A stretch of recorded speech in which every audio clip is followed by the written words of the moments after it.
Bien-aimés frères et sœurs en Christ, c'est frère Frank qui vous salue depuis le Centre missionnaire international de Krefeld en Allemagne. Nous regardons en arrière à aux réunions les plus merveilleuses que nous avons eues ici à Krefeld. Les frères et sœurs de tous les pays de l'Europe étaient présents et aussi plusieurs visiteurs de plusieurs nations de l'autre côté de l'Atlantique.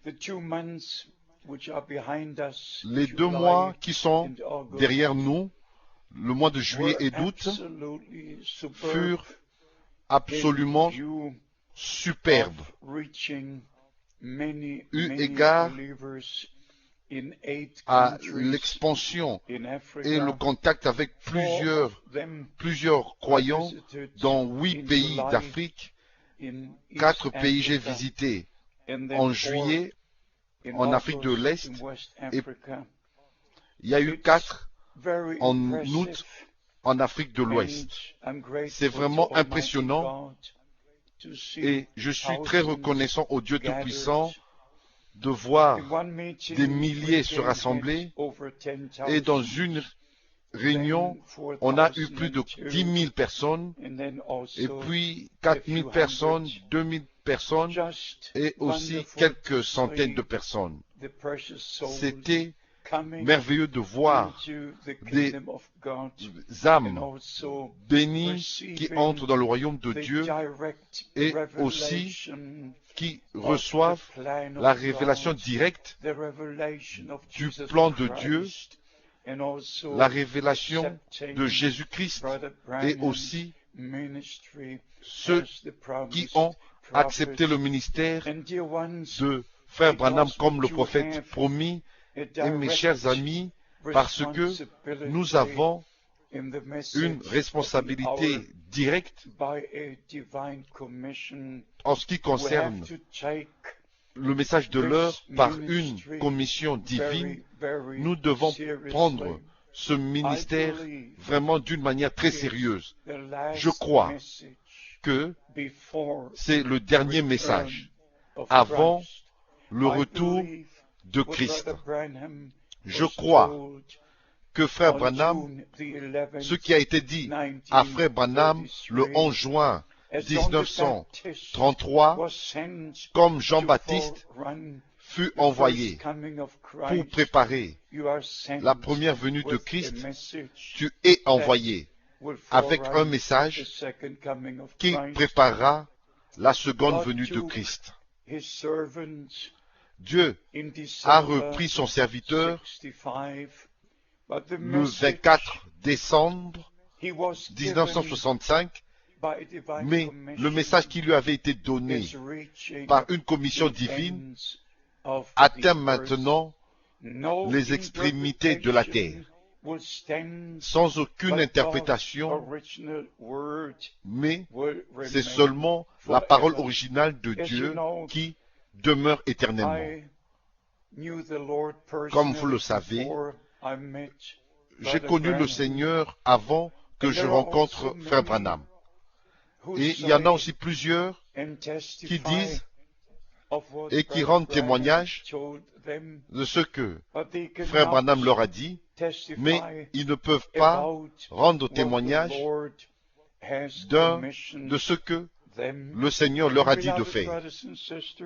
Et mes bien-aimés frères et sœurs, ceci est très, très important. Dieu place dans l'Église de Jésus-Christ, ce n'est pas seulement écrit dans 1 Corinthiens chapitre 12 au verset 28 ou dans Éphésiens au chapitre 4. C'est le témoignage du livre des Actes que Dieu a placé différents ministères dans le corps de Christ. Et puis, dans l'église locale, Dieu a placé des ministères qui furent responsables des églises locales, les anciens, des diacres, mais parlons du sujet principal avant le retour de Christ. Maintenant, nous avons la responsabilité de partager, de distribuer les enseignements originaux des saintes paroles de Dieu. Nous devons retourner aux Écritures et selon la promesse de Malachie, chapitre 4, est confirmée par notre Seigneur dans Matthieu, chapitre 17, verset 11, et dans Marc, chapitre 9, verset 12. Un ministère devait venir pour restaurer, rétablir toutes choses. Il ne nous a pas été donné des enseignements de discussion. Le message n'a pas été donné pour que nous ayons nos propres interprétations des sujets différents. Mais le message nous a été donné pour le plus grand objectif, pour que la véritable restauration de toutes choses puisse avoir lieu avant le retour de Christ.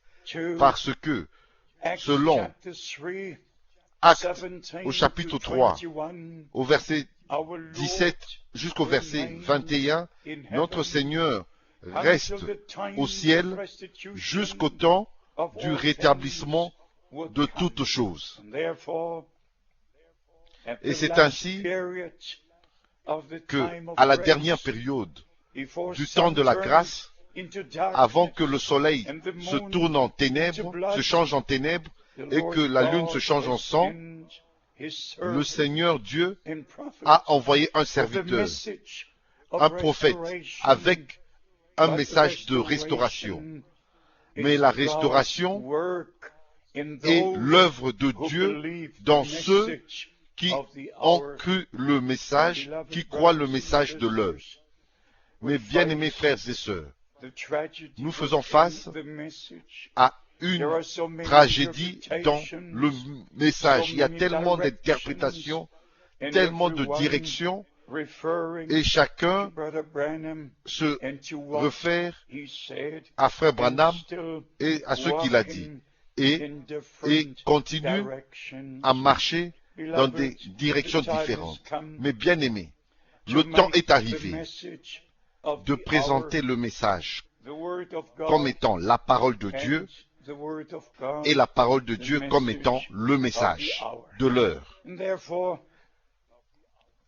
Et c'est ainsi, moi, frère Franck, je n'ai qu'une seule responsabilité, de partager avec vous l'harmonie entre la parole et le message de l'heure, et le message de l'heure et la parole. Et je peux dire, devant le Dieu Tout-Puissant, avec une bonne conscience, je n'ai nullement besoin de mal comprendre une seule déclaration de Frère Branham, même si elles sont différentes d'un endroit à un autre dans un message et dans différents endroits, mais mes bien-aimés, c'est la même chose avec les Saintes Écritures. Il y a plusieurs déclarations dans des temps différents, mais si on a l'Esprit de Dieu, il n'y a aucune contradiction. Tout trouve sa place et vous avez une harmonie totale si vous laissez les choses dans la connexion et dans le sujet auquel elles appartiennent. C'est ainsi que, mes frères et sœurs, je peux affirmer ceci avec une conviction directe à cause du mandat divin de Frère Branham, que son ministère nous a ramenés aux enseignements à la parole de Dieu, et par son ministère, tous les mystères de Genèse à l'Apocalypse furent révélés. Et parce que je n'ai pas seulement connu Frère Branham personnellement pendant 10 ans, mais je connais le Seigneur. Et je peux dire, et je peux voir qu'il y a une harmonie divine avec le message, le messager, la parole de Dieu, l'Ancien et le Nouveau Testament, les promesses et l'accomplissement. Tout, je peux voir tout cela dans une grande harmonie. Les Écritures s'accomplissent dans nos jours. Matthieu chapitre 24, verset 14, cet évangile du royaume avec tout ce qui va avec toutes les promesses, toutes les prédictions pour l'Église, pour Israël, tout est maintenant en train de s'accomplir. Et nous sommes la génération qui sait que la venue du Seigneur est proche. Nous sommes la génération qui voit toutes ces choses s'accomplir. S'il vous plaît, prenez part à ce que Dieu fait maintenant. Et même dans ce que Dieu fait depuis qu'il a repris Frère Branham dans la gloire le 24 décembre 1965. Dieu a fait des grandes choses à des millions d'âmes tout autour du globe, tout au long de cette période de 42 ans, un peu plus de 42 ans. Que le Seigneur Dieu vous bénisse et qu'il soit avec vous. S'il vous plaît, donnez-nous de vos nouvelles. Que Dieu vous bénisse dans le saint nom de Jésus. Amen.